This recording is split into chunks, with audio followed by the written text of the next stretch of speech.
Good morning, boys and girls of the internet. How is everyone doing this morning? Nope, not a Dirty Dodge video yet. Let's talk about the Mazda.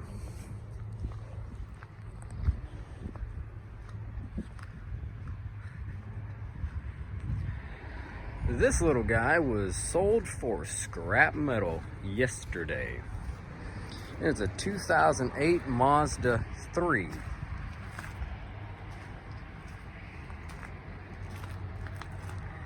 It's got the 4-cylinder in it. Has an automatic transmission. Has a salvage title. I don't know if you can tell. That fender is a replacement fender. That bumper and that hood are replacements as well. They're actually a kind of different shade of color. This is one of the original fenders. And that's the replacement stuff. It was hit in the front. And they repaired it. So it's got a salvage title, but that's okay. A little hole in the mirror. Haven't washed it yet, haven't done anything to it yet.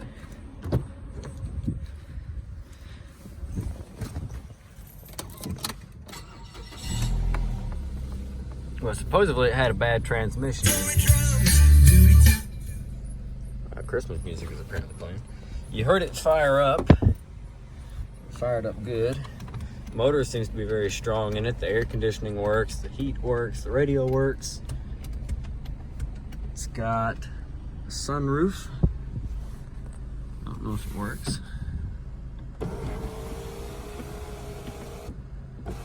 Sunroof works.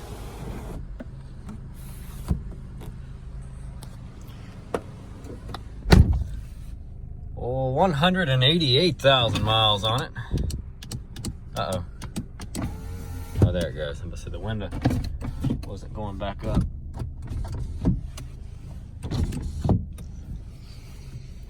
Oh, windows work. Do the locks work? Oh, of course the locks would work. We tried them already. It came with half a tank of gas. If you can see, the temperature is up to temp because Tim has already ran it some this morning. So story goes that the transmission went bad in this car, and all I have been able to determine, the battery had went. And a lot of these newer cars, they won't, nothing will work right if the battery goes.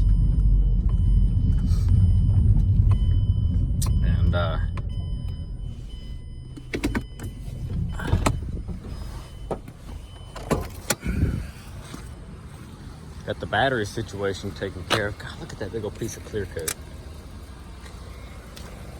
Got the battery situation taken care of, and then all of a sudden the transmission seems to shift just like it should. It's a little dirty in here. Nothing crazy. I don't see anything like leaking or making a mess. The motor's very quiet, honestly.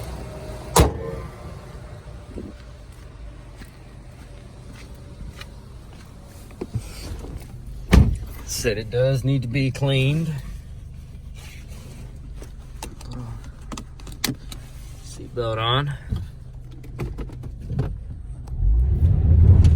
Got a little wheel spin. Blinker.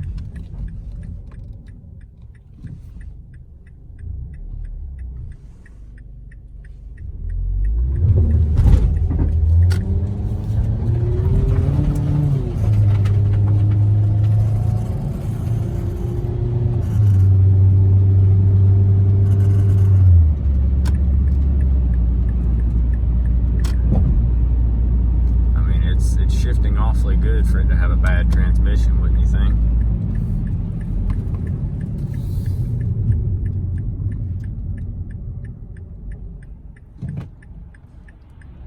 And like I said, as you can see, it's up to temperature just fine.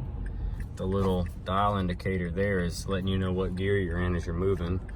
We've got traffic. I can't do anything about the traffic. Little wheel chirp.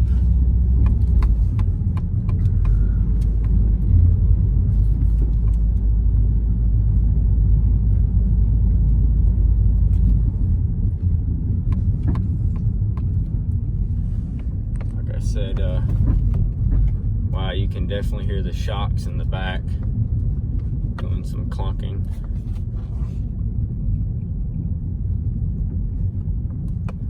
They do not sound happy. But I mean, 180,000 miles, you can put you some shocks on it.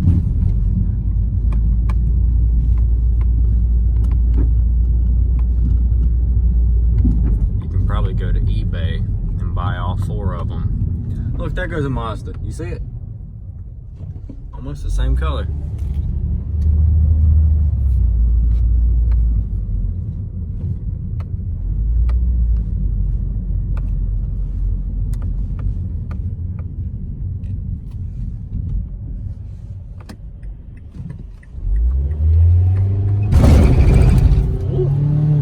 Killed a wheel.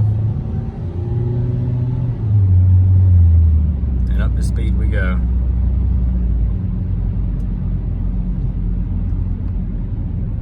I mean, like it's nothing.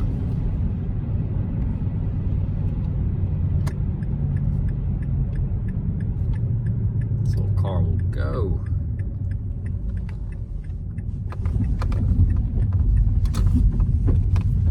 But yeah, batteries can do that, folks, especially on newer cars.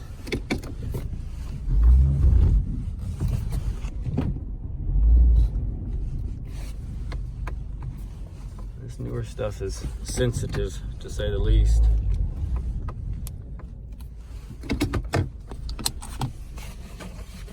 Let's see.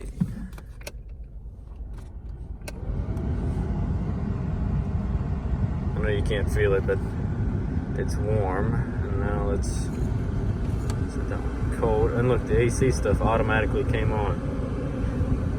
How cool is that? See? Oh, now it's not going to go off. But when I turned it to cold, it automatically kicked it on.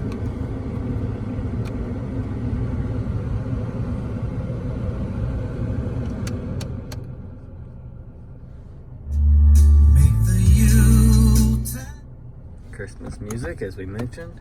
Bunch of napkins. That's a big old glove box.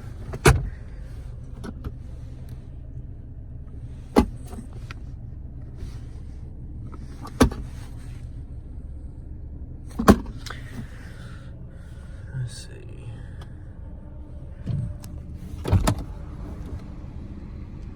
Turn the headlights on. Put the hazards on.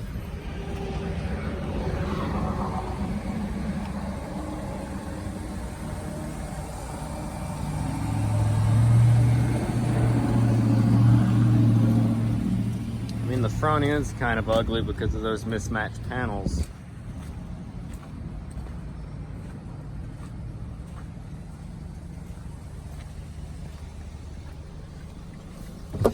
Well, besides the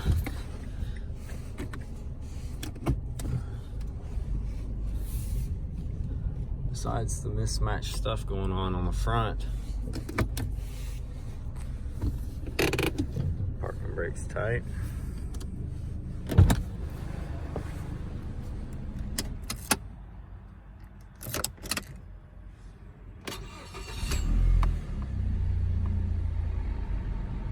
I mean, this thing runs really well.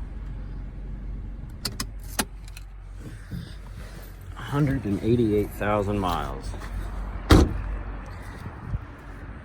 And I'm gonna hit it with a pressure washer. And you can't really fix that clear coat damage easy because it has started to, it's like it's rusting or oxidizing the metal underneath. But you can put some of that wet shine stuff on there and make it look a little better. Probably wipe the whole car down in it. Vacuum the inside out. I got mud in the floor mats. It happens. But you can wipe all that out and vacuum the floor mats, vacuum the seats. A little bit of Armor All goes a long way. And this little car, there's no rust in it anywhere. I mean, it's just as clean as it can be. And it didn't have any warning lights on or anything like that. So I mean, at a car lot, the front end damage is going to hurt it, but if you're trying to sell this car individually, I mean, if you clean it up nice, like I said, it's got good tires on it, you could put this thing up for sale for probably about 1,500 bucks and probably get close to $1,000 out of it if someone made you an offer on it. I don't know what I'm going to post it for yet. Not a lot, though.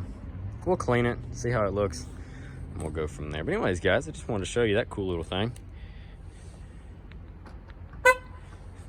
Remember, like I said, them batteries will get you every time, because the battery wouldn't hold a charge.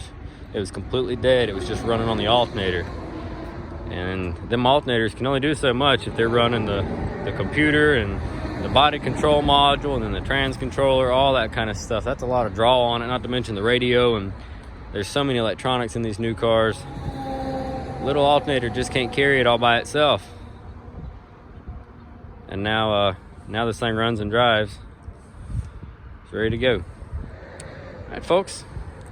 Well, thank you all for watching. Drop a comment down below. Let us know what you think about the little Mazdas. I kind of like this era of Mazda. And I really like, I think they call it the Mazda 2. No, the Mazda, it became the IA. It might be the Mazda 2. I think it might be. I can't remember for sure. But it was that teeny tiny little car Mazda made. They partnered with Toyota. This is within like the last 6 years. They partnered with Toyota to make those cars. I think Toyota called it the IA or something. And I think Mazda called it the 2. But I really liked those. I liked everything about those. Especially if you got it with the optional manual transmission. But anyways, guys, once again, we will catch you in the next one. Thanks for watching.